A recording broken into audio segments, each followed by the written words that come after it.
मुंबईत सध्या वायू प्रदूषणात मोठी वाढ झालेली आहे। हायकोर्टाने याबद्दल जबाब विचारलेला आहे महानगरपालिकेला आणि नेमक्या काय काय उपाययोजना करण्यात येणार आहे याबद्दलही सवाल विचारलेला आहे। मी सध्या मुंबईच्या बँड्रा वर्ली परिसरामध्ये आणि या ठिकाणची जर दृश्य पाहिली तर आपल्या लक्षात येतं की संपूर्ण मुंबईमध्ये सध्या धुक्याची वातावरण जे आहे ते निर्माण झालेलं आहे। धुक्याची चादर पसरलेली आहे आणि त्यासोबत परत एकदा फंबल आहे।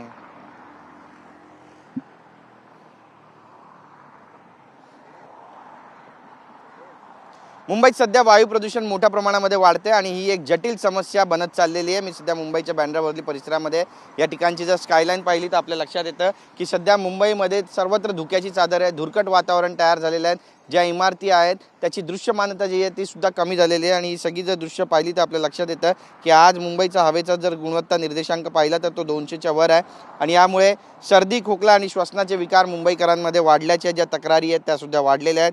वाहनांची वाढती संख्या, बांधकाम, धूळ आणि हवामानातील बदल हे प्रमुख कारण असल्याचं बोललं जातं आहे। विशेषतः चेंबूर आणि वडाळ्यासारख्या भागांवर गंभीर परिणाम झाला आहे। अमोनियासारखे विषारी वायू चेंबूर वडाळा परिसरात तरंगत असल्याची सुद्धा माहिती मिळते। इथे एकूण 217च्या वर अति धोकादायक श्रेणीत पोहोचलेला आहे। यामुळे मुंबईकरांना श्वसनाचे त्रास, घसा दुखणे, सर्दी, खोकला आणि तापाच्या तक्रारी जाणवत आहेत।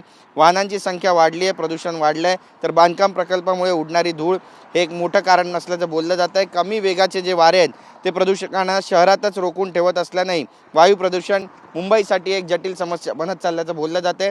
नियमांचं पालन न करणाऱ्या बांधकाम साईट्सना आता महानगरपालिकेकडून नोटिसेस बजावण्यात आलेल्या आहेत। त्यासोबतच महाराष्ट्र राज्य प्रदूषण नियंत्रण मंडळाकडून देखील याची दखल घेण्यात आलेली आहे आणि ठिकठिकाणी कारवाई करण्यासाठी त्यांनी सुद्धा आदेश जारी केलेले आहेत। मात्र एवढं सगळं होऊन देखील मुंबईची जी हवा आहे ती दूषित झालेली आहे। जो EQ आहे तो सुद्धा अति धोकादायक श्रेणीत पोहोचतोय आणि यासाठी काही ठोस उपाययोजना महानगरपालिकेकडून किंवा राज्य सरकारकडून केल्या जाणार आहेत का पाहणं महत्त्वाचं ठरेल। कॅमेरा पर्सन रोशन गायकवाडसह गिरीश गायकवाड, TV9 मराठी, मुंबई।